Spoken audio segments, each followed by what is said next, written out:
अच्छा, आपने कभी सोचा है कि आप जिस म्यूचुअल फंड में एसआईपी कर रहे हैं या लमसम कर रहे हैं, आपका पैसा जिस म्यूचुअल फंड में जमा है, अगर वो म्यूचुअल फंड कंपनी बंद हो गया, भाग गया या बर्बाद हो गया, नुकसान में चला गया, तो आपके पैसों का क्या होगा? कभी आपके दिमाग में क्या ये सोच आया है कि अगर कोई म्यूचुअल फंड कंपनी बंद हो जाती है, भाग जाती है या बर्बाद हो जाती है, तो आपका जो पैसा उसमें इन्वेस्टेड है, उन पैसों का क्या होगा? जी हाँ, ये क्वेश्चन बहुत सारे लोगों ने हमें कमेंट के रूप में पूछा था, जिसका जवाब हम आपके लिए लेकर आए हैं। आज के वीडियो में हम आपको शॉर्ट में बताएंगे कि आखिर अगर कोई म्यूचुअल फंड कंपनी बंद हो जाती है या भाग जाती है या बर्बाद हो जाती है, दिवालिया घोषित हो जाती है, तो आपके पैसों का क्या होता है? आपको पैसे मिलते हैं या नहीं मिलते, या आपके पैसे डूब जाते हैं? आपका सारा कंफ्यूजन ए टू जेड ये वीडियो देखने के बाद कंप्लीट हो जाएगा। कोई यहां पर आपको कंफ्यूजन नहीं रहेगा। मैं हूं विवेक शर्मा फ्रॉम बिहार, आप देख रहे हैं शर्मा जी फाइनेंस। चलिए आज का वीडियो शुरू करते हैं। सबसे पहले मैं आपको बताना चाहूंगा कि म्यूचुअल फंड, अगर पहले ये बताने के लिए कि आखिर इन पैसों का क्या होता है। अगर कोई कंपनी दिवालिया घोषित हो जाती है, कोई म्यूचुअल फंड कंपनी अगर बंद हो जाती है या भाग जाती है, तो इससे आपको पैसे कैसे मिलेंगे, या आपको मिलेंगे या नहीं, इसको बताने के पहले आपको यह जानना जरूरी है कि म्यूचुअल फंड काम कैसे करता है। जब आप जैसे ये समझ जाएंगे ना, तो आपका जो कंफ्यूजन है वो आधा से ज्यादा दूर हो जाएगा।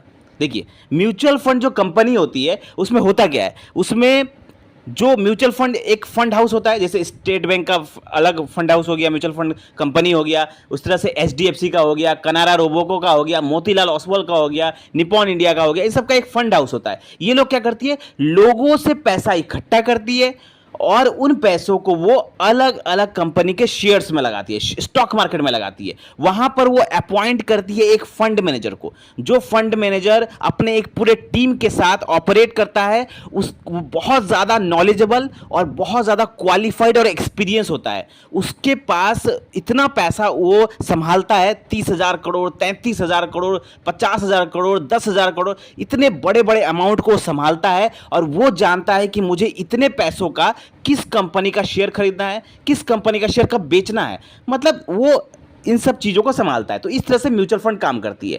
आप पैसा उसमें डालते हैं, उस फंड में डालते हैं, उस पैसों का यूज करके म्यूचुअल फंड जो फंड मैनेजर होता है वो अलग अलग कंपनी के स्टॉक शेयर्स लेता है, वहां से रिटर्न बनाता है और एक एवरेज रिटर्न आपको निकाल के देता है। 15%, 20%, 25%, 30%, इसका एक एवरेज रिटर्न आपको निकाल के देता है। ठीक है, अब होता क्या है कि बाई चांस, रेयर, ये बहुत ही रेयर केस है कि देखिए, ऐसे तो पॉसिबल ही नहीं है कि म्यूचुअल फंड कंपनी कभी बंद हो जाए, लेकिन हो सकता है, क्योंकि फ्यूचर कोई नहीं जानता। अब जैसे समझ लीजिए, अगर हम स्टेट बैंक का ही बात करें, ठीक है, स्टेट बैंक का जो म्यूचुअल फंड है, आप स्मॉल कैप फंड की अगर बात करेंगे तो 33,000 करोड़ फंड साइज है उसका, स्मॉल कैप फंड का, एसबीआई का।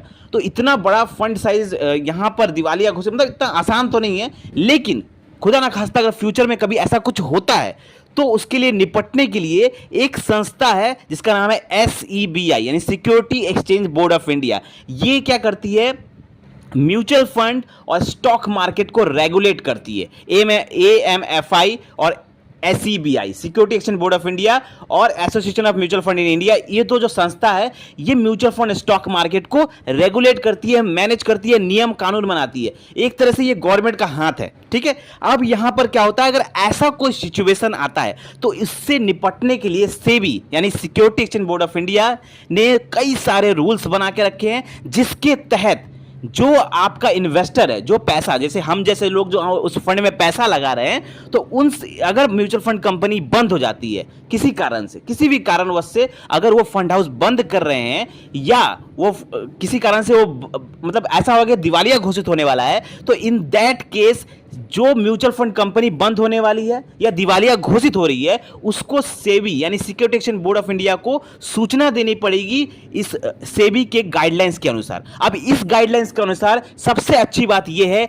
कि जो लास्ट एनएवी रेट रहेगा, जो हम लोग जब भी म्यूचुअल फंड बाई करते हैं तो हमें एनएवी के हिसाब से मिलता है ना यूनिट। जैसे कि अगर एनएवी चल रहा है 55 रुपए, तो हम लोग ने जब पैसा इन्वेस्ट किया और जब लास्ट टाइम में जो हमारा एनएवी रहेगा वो बढ़ के समझ लीजिए अगर 80 रुपए हो गया है, तो जो एनएवी लास्ट एनएवी रहेगा आपका पोर्टफोलियो का, जो लास्ट एनएवी रहेगा उस फंड का, उस एनएवी के हिसाब से आपको पैसा दे दिया जाएगा। इसका मतलब साफ साफ है कि जितना भी आपका पैसा उस फंड में जमा है और कंपाउंड होके जितना भी पैसा बना हुआ है वो सारे पैसे आपको बिल्कुल यहां पर मिलेगा। और ये कौन सुनिश्चित करेगा? ये सेबी सुनिश्चित करेगी कि आपका जो फंड है या जो आपका फंड हाउस है, जैसे अगर आपने स्टेट बैंक में इन्वेस्टमेंट किया है म्यूचुअल फंड में, या आपने कनारा रोबोको में किया है, या मोतीलाल ओसवाल में किया है, तो वो जो फंड है वो क्लोज होने के पहले अपने जितने भी इन्वेस्टर है उन सब का पैसा रिडीम करने का अधिकार देगा। वहां पर आप अपना पैसा जब रिडीम कर लेंगे तो वो पैसा सीधे आपके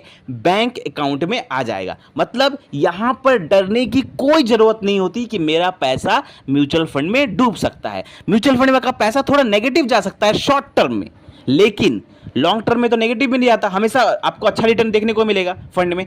और अगर आपका ऐसा कोई सिचुएशन आता है, कोई फंड में अगर ऐसा कुछ प्रॉब्लम आता है कि वो बंद हो जाए, जो कि नहीं होता, शायद ही कभी हुआ हो या आगे जाके हो, बहुत ही रेयर केस है, तो in that case security exchange board of India के नियम के अनुसार लास्ट एनएवी रेट के हिसाब से आपको पैसा आपके बैंक अकाउंट में दे दिया जाएगा। आप रिडीम कर पाएंगे और पैसा आपके बैंक अकाउंट में 3 वर्किंग डेज के अंदर अंदर आ जाएगा। तो आई होप आपका सारा कंफ्यूजन दूर हो गया होगा। अब आपके मन में ऐसा कोई डर नहीं होगा कि म्यूचुअल फंड कंपनी अगर बंद हो गई या भाग गई या बिक गई तो हमारे पैसों का क्या होगा। तो मिलते हैं कल एक और वीडियो के साथ। थैंक यू, धन्यवाद। ऐसे ही प्यार देते रहिए। Thank you.